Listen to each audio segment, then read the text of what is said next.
Welcome back to my channel, my friends. I guess it's been a while since my last video, so let's see if I still remember how to do this. In today's video, I want to show you how to paint white armor without losing your mind, and most importantly, without needing a super steady hand. The first step is to apply an even base coat over the whole model. Whenever I can, I use an airbrush to lay down the base coat on my miniatures. It's definitely the quickest and easiest way to start off on the right foot, especially when you're working with light colors like deck tan. To help the wash flow better into the recesses, I applied a coat of gloss over the entire armor. Today, I won't be using my usual brushes. The guys at Golden Maple were kind enough not only to sponsor this video, but also to send me their best brushes so I could put them to the test. I decided to take up the challenge and give this size 2 a proper workout. Let's see how it does.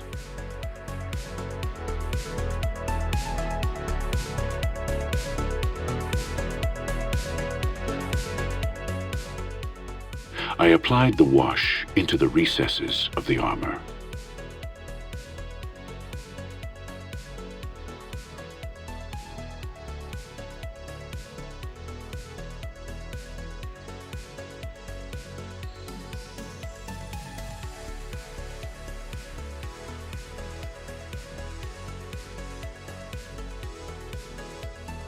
After that, I brought back a nice matte surface by airbrushing a layer of Lamian medium over the model.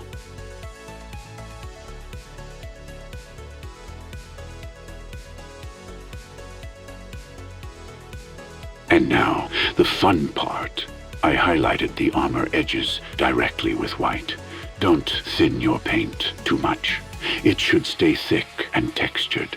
Here's a little pro tip for this kind of work. Add a bit of airbrush flow improver to your paint.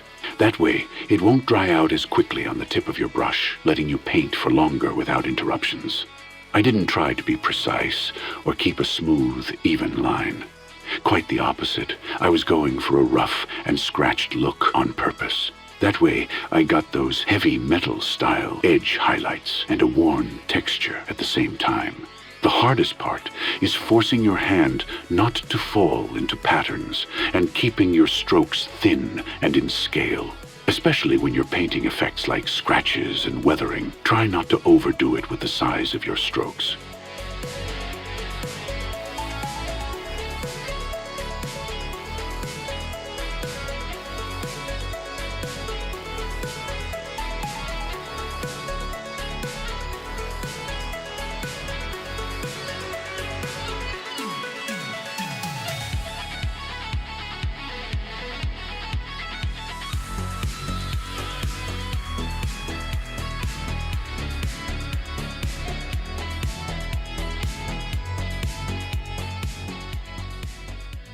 In case you were wondering, this isn't my real voice, obviously.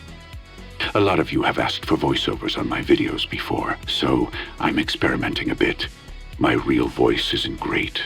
My recording setup is basically non-existent, and my English, well, let's just say it's not my strongest suit. So I decided to have a little fun with new tech and find a middle ground.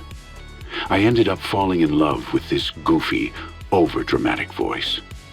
It reminds me of some of the audiobooks I used to listen to as a kid.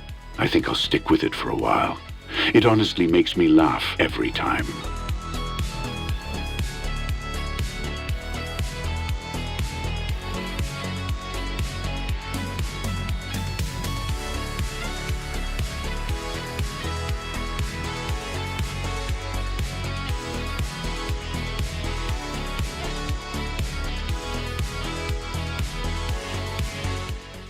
After finishing that step, I thinned down the white with water and Lamian medium until it had a watercolor-like consistency.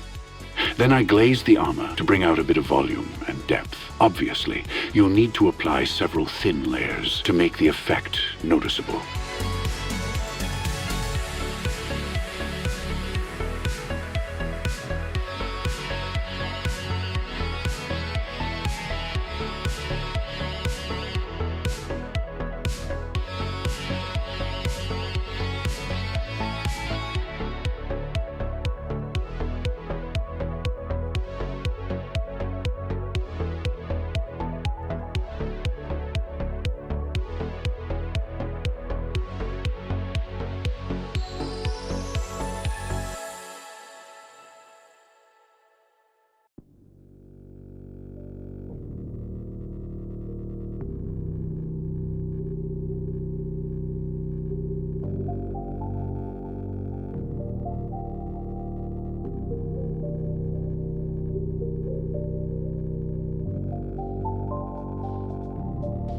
For the red areas, I followed a similar process. I started with an even base coat, then added some soft shading using thin glazes of dark brown. After that, I highlighted the edges using the same technique as on the armor. Instead of highlighting with orange or yellow, which don't cover well, I mixed some white into the red to get a bright pink that's much easier to handle and gives solid coverage. To finish, I applied a diluted glaze of Iyanden Yellow, which shifted the highlights from a pastel pink to a vibrant, rich orange.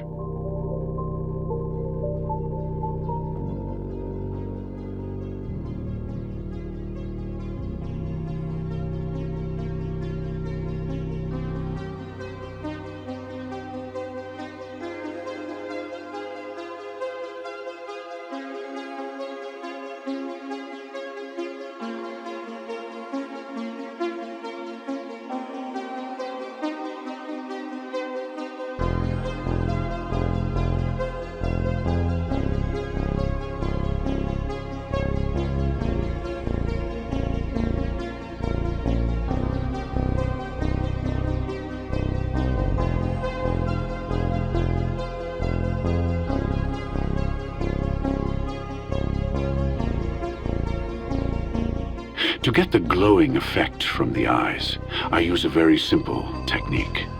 In this case, I thinned some bright red with Lamian medium and applied several glazes, always brushing the paint toward the helmet's visors.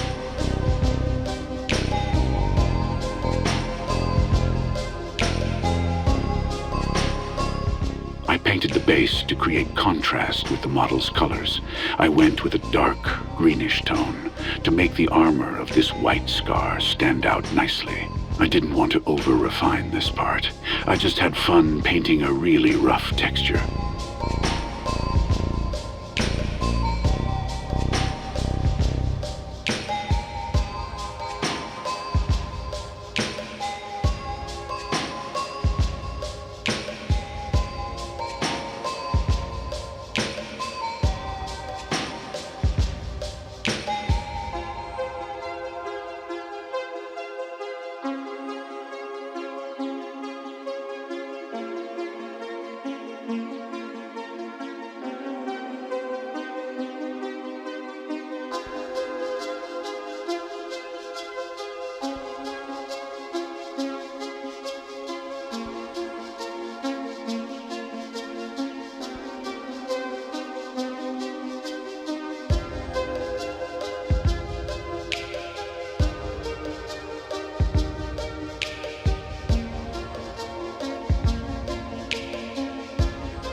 At first, I blocked in the texture loosely to break up the flat base coat. As I brightened the mix for the highlights, I tried to make my stippling a bit more controlled and refined.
Then, I boosted the contrast by applying very dark glazes in the shadowed areas of the base.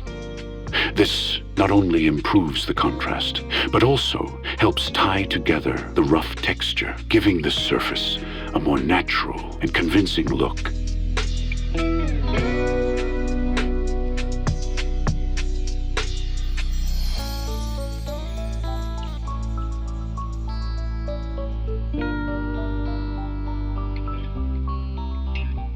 After applying the decals and blending them in with the worn look of the armor, I'd say the model is done.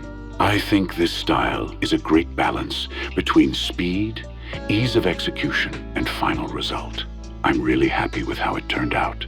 Huge thanks to everyone who made it this far into the video, and to Golden Maple for giving me the budget to make this little project happen. As you saw in the video, their size 2 performed brilliantly in every situation, keeping a sharp tip even when I mistreated it with some not-so-gentle techniques, like stippling. I'll keep testing these brushes in future projects to see how they hold up over time, but so far, my impression is definitely positive. If you'd like to try them out yourself and support this channel, you can use the link in the description to get a discount, and I'll get a small commission for each purchase. If you enjoyed the video, please hit the like button and subscribe to the channel. That way I'll feel morally obligated to keep making more content for you. Jokes aside, I'm really glad I finally managed to make a new video. I've missed you all, and I truly appreciate all the kind words you left in the comments. See you next time.